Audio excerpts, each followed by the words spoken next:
Good morning, ladies and gentlemen, and it's very nice to be here. It was just glorious walking along the, along the Thames to come here with the sun on the other side. I used to work in London, and I had missed catching the 6:13 train every morning, but I was pleased to be able to do it again. So it was lovely. John mentioned a kite mark. Now, a kite mark is a really good description of it, but some of you will know that a kite mark is actually something registered by the British Standards Institute, and this isn't registered under the British Standards Institute.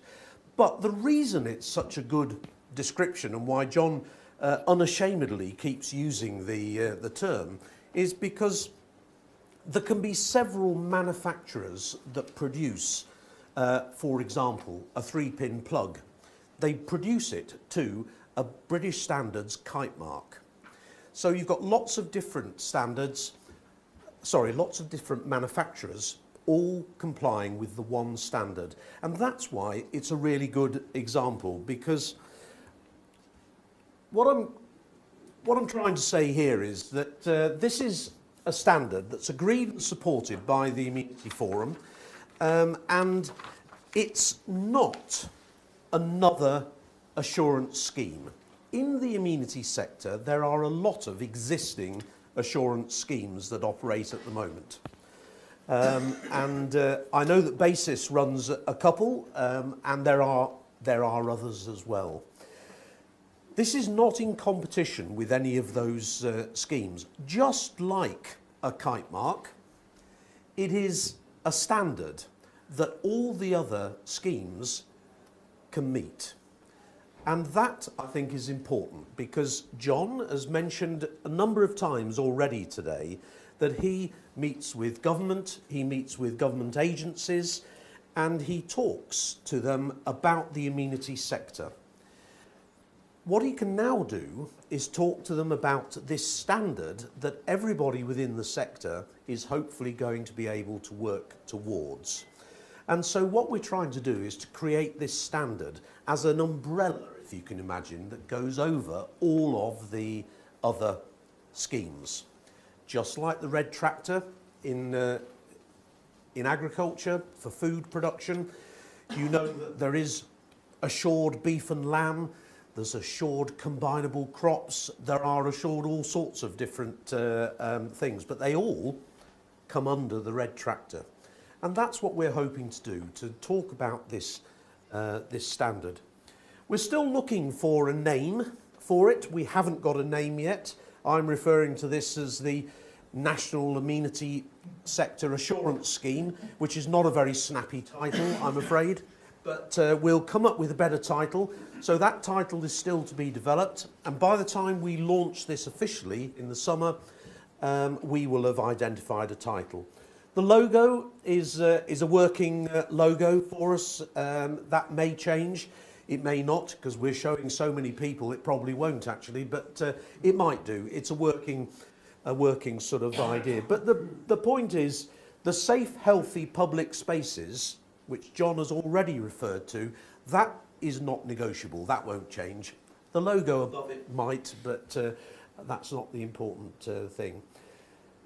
What we're going to do is we're going to be auditing the scheme operators that produce the various assurance schemes.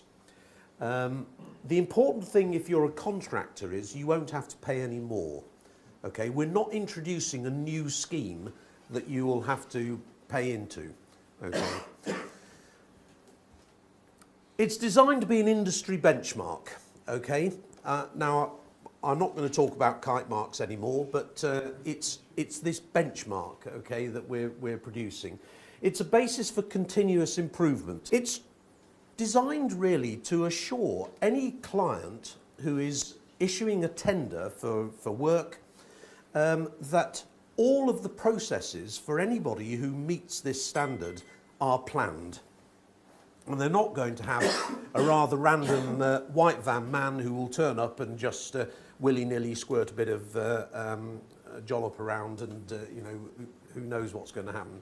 So it's about continuous improvement, it's focusing on quality, it's promoting confidence in quality assured contractors and other organisations, and it's also to provide assurances about the quality of the approved organisations.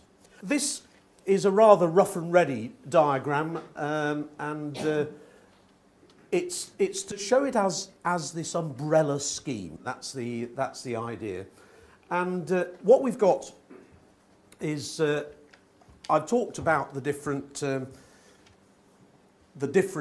schemes that already exist. Now, I'm here sponsored by Basis, and so I'm mentioning two of the Basis assurance schemes that are in existence, Amenity Assured and Lawn Assured. But the idea is that this umbrella is above those schemes.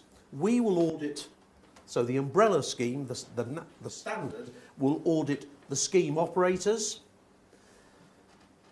The scheme operators will continue to audit the contractors. The contractors will have no relationship with the overarching standard. They will continue to meet the standards specified by the various scheme operators.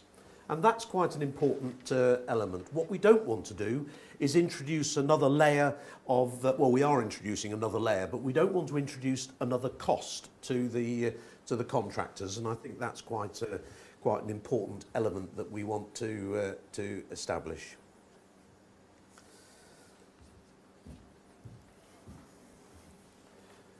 So we also have a technical advisory group, and sorry I'm moving backwards and forwards, I left my notes over here. We're introducing, we've got a technical advisory group, and the technical advisory group is really appointed by the Amenity Forum, and they're there to provide advice for the Amenity Forum, basically on the minimum levels required to meet the standard in terms of workmanship, in terms of services, in terms of the products, and of course the training and competency of the operators. Now, this training and competency of the operators is quite important, because it's not just about the statutory PA qualifications that the operators have to have. It's about the ongoing training, and I always liken this to the driving test, because of course those of you who drive cars, and I'm sure there's many of you that do here, will probably recognise that when you're about driving around, you'll notice a number of people who are in serious need of some continuing professional development. And it's a really important thing. Now, thankfully, in this country, we have a fairly robust police force who are making sure that we meet the standards. In fact, I was invited to go on a course to learn how to drive more slowly only the other day.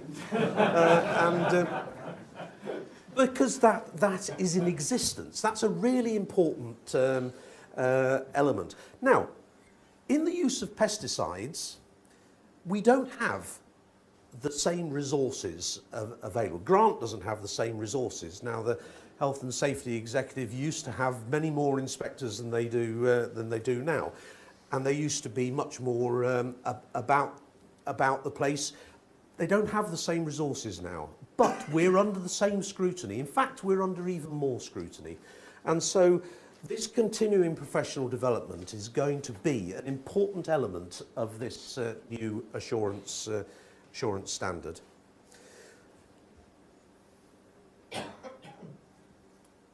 Another key thing is that the auditor qualifications is something that the technical advisory group will have an opinion on, because we want to make sure that anybody that's going to audit you as a contractor or other organisation is actually knows what they're talking about, and that's a crucial element. When we met with a number of representatives of clients, we found that there were a couple of different elements in clients who are issuing contracts, and I'm thinking in particular of a local authority, and but it applies in utility companies and any other clients who are issuing tenders.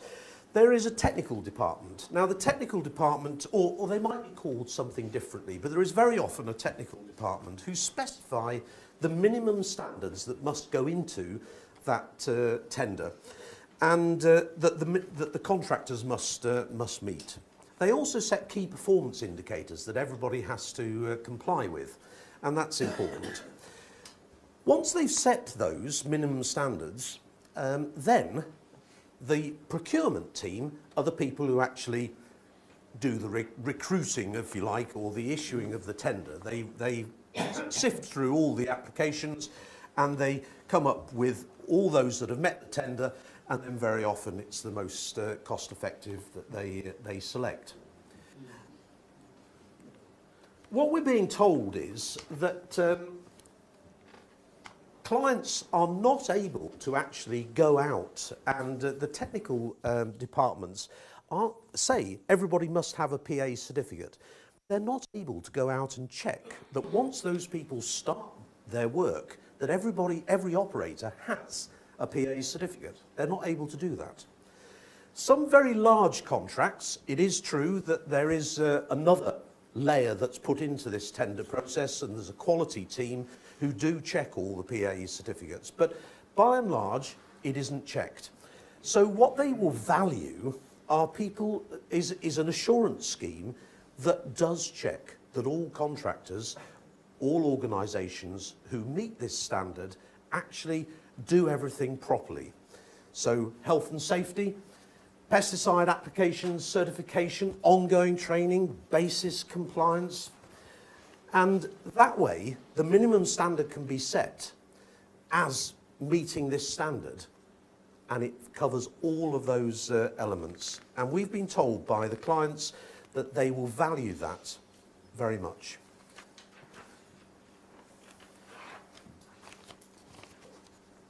Anecdotal evidence, so there's no science to this. Remember, John was talking about the science earlier, and I'm a great supporter of science. This is anecdotal. Says that the weaker contractors often are poorer at worker health and safety, they're often poorer at operational processes, and they're often weaker at their management processes, which means that if they don't meet their KPIs, they are often in more difficulty because of their weaker management processes to actually put things right so they can meet their KPIs. This standard is going to sift out those people or help these people to improve their processes so that they can actually meet these the requirements. So I think coming back to, this is the first slide that I showed you, and those of you that have looked at the programme and realised that it's coffee next, you can be pleased I'm nearly there. I think what's important is that we have this standard. Think about it, it is not a kite mark because it's not with the British Standards Institute, but it's just like a kite mark. It's this overarching umbrella. And it's an audit of the scheme operators. So really, anybody who is already part of a scheme, a quality assurance scheme, can continue to be in that quality assurance scheme. It won't affect you, except that very soon, this logo, or something similar, you will be able to advertise yourself meeting that. It's really important that John and others can go and meet with ministers and actually talk about a quality assured amenity sector. And I think that this is a very important development. Very excited to be involved with it, and it's something that I think everybody needs to embrace. So John, I think I've slightly overdone, sorry.